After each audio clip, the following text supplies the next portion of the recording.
प्रजापति महर्षि कश्यप की कई पत्नियां थी, उनमें से एक नाम दनु था। दनु की संतान दानव कहलाई। उसी दनु के बड़े पुत्र का नाम दम्भ था। दम्भ बहुत ही सदाचारी और धार्मिक प्रवृत्ति का था, अन्य दानवों की भांति।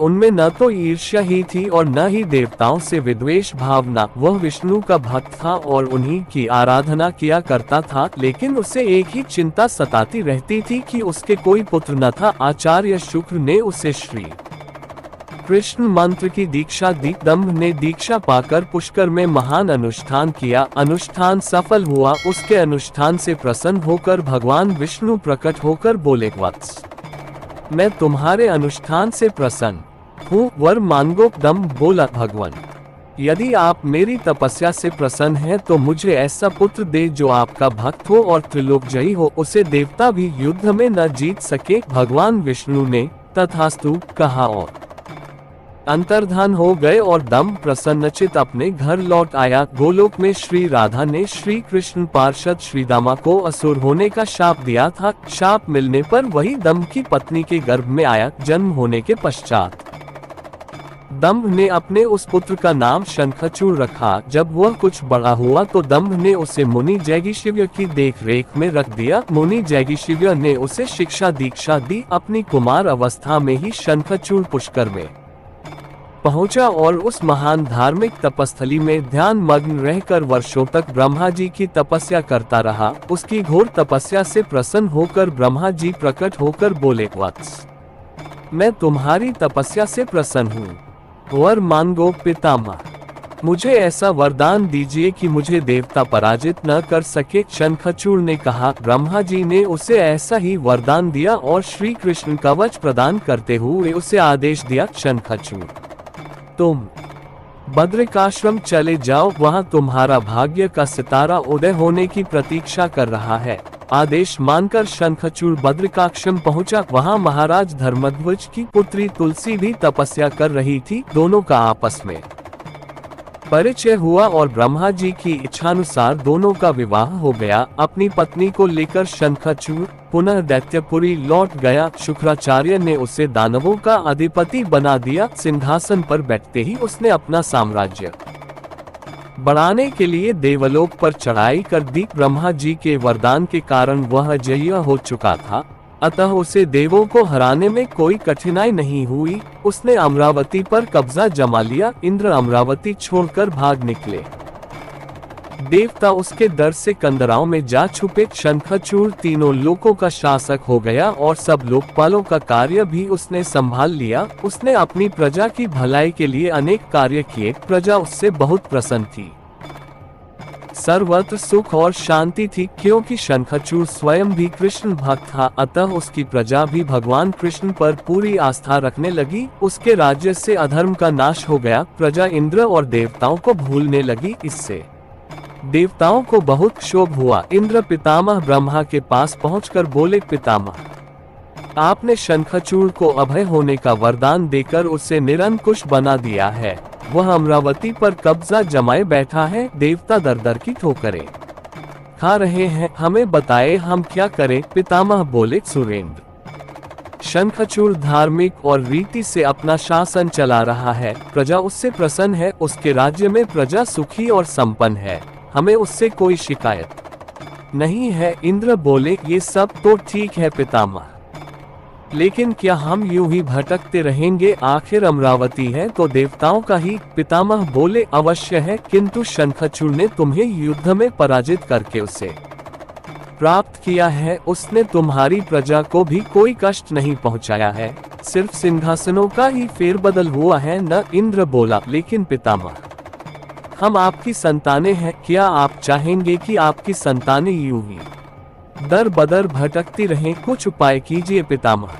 पितामह बोले, मैं इसमें कुछ नहीं कर सकता देवेंद्र। जब तक शंखचूड़ के भाग्य में अमरावती का ऐश्वर्य भोगना है, वह भोगेगा ही। तुम भगवान विष्णु के पास चले जाओ, वे अवश्य कोई उपाय तुम्हें सुझा देंगे। वहां से निराश होकर इंद्र श्री विष्णु के पास पहुंचा और उनकी स्तुति करके बोला, भगवान, देवता इस समय भारी संकट में हैं। ब्रह्मा जी ने अपनी असमर्थता जाहिर करके मुझे आपके पास भेज दिया है। कुछ कीजिए प्रभु। अन्यथा संपूर्ण देव जाति ही नष्ट हो जाएगी। विष्णु बोले, पितामह का कहना ठीक है, मैं भी अकारण शंखचूड़ के संबंधों में हस्तक्षेप करना पसंद नहीं करता। उसकी सारी प्रजा कृष्ण भक्त है और कृष्ण मेरा ही प्रतिरूप है। मैं अपने भक्त पर कष्ट होते नहीं देख सकता, लेकिन निराश होने की आवश्यकता नहीं सुरराज।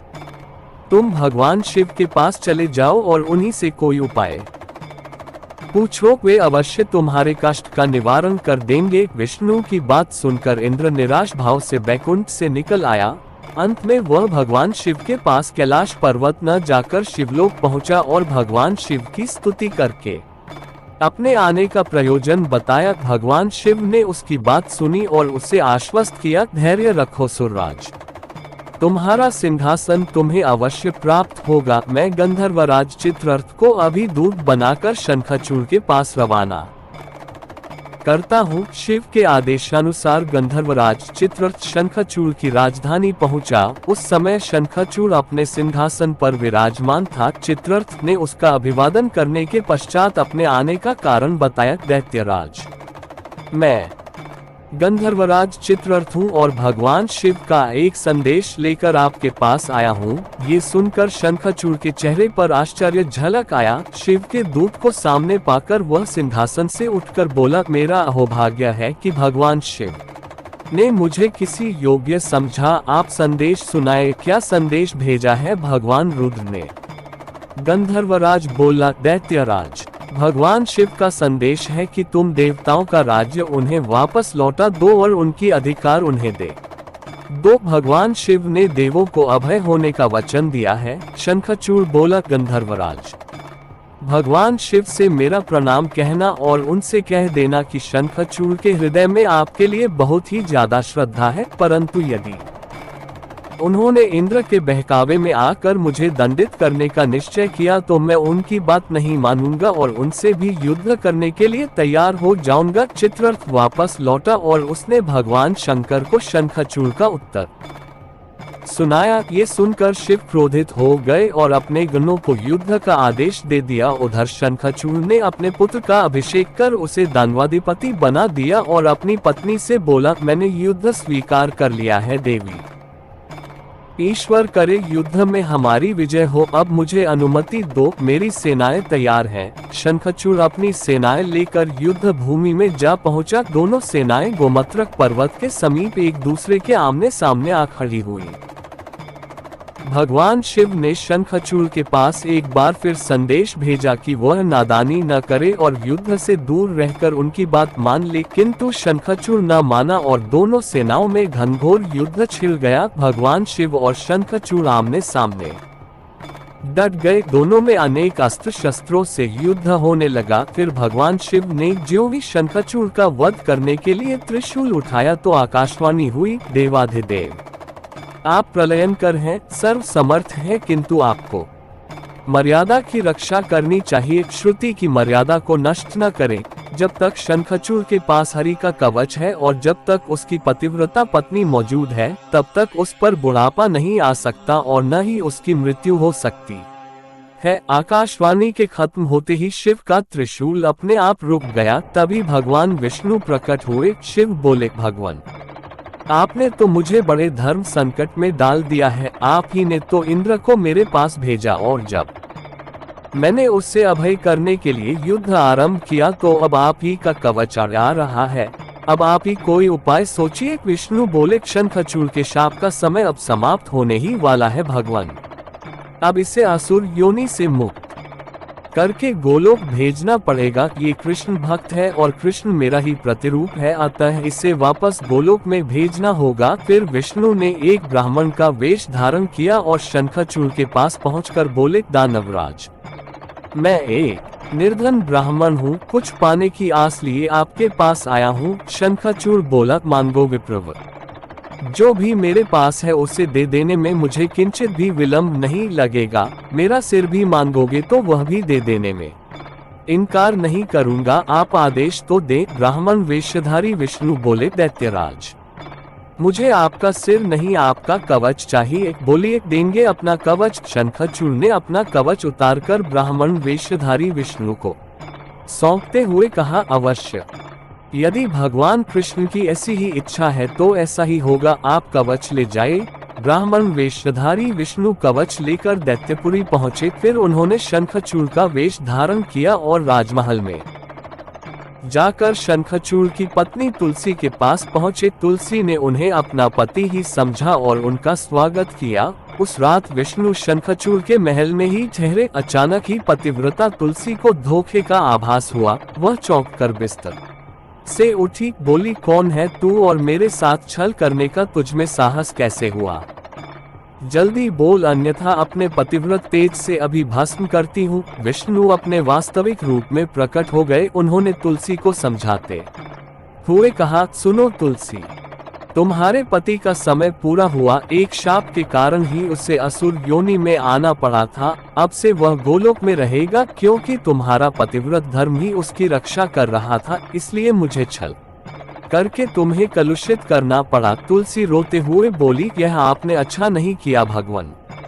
यूं मेरे साथ छल करके मेरा सतीत्व नष्ट किया। मैं शाप देती हूँ कि आज से आपको भी पत्थर बन जाना पड़ेगा। आप में दया ममता नहीं है, आप पत्थर हैं, पत्थर। विष्णु बोले, और मैं तुम्हें वर देता हूँ तुलसी की मेरे पत्थर बन जाने पर तुम्हें भी मेरे पास ही स्थान मिलेगा। भविष्य में लोग तुलसी और शालग्राम की पूजा करेंगे। तुलसी के बगैर शालग्राम की पूजा अधूरी रहेगी। उसके बाद विष्णु अंतर्धान हो गए और युद्ध भूमि में खड़े शिव को अपनी दिव्य शक्ति से सब कुछ बता दिया। शंखचूड़ और शिव में पुनः युद्ध आरंभ हो गया, किंतु तुलसी के पतिव्रत धर्म नष्ट हो जाने से शंखचूड़ की शक्ति घट गई थी। अतः शिव ने अपना त्रिशूल उसकी ओर फेंका तो वह सीधा शंखचूड़ के हृदयस्थल को वेध गया। वातावरण में हजारों बिजलियां एक साथ रौंद गईं, चारों दिशाएं कांप उठीं और देखते ही देखते शंखचूड़ धरती पर जा गिरा। गिरते ही उसके प्राण पखेरु उड़ गए। शाप से मुक्ति मिलते ही श्रीदामा गोलोक जा पहुंचा। उसकी भस्म से एक शंख प्रकट हुआ जो कालांतर में भगवान शिव के हाथों की शोभा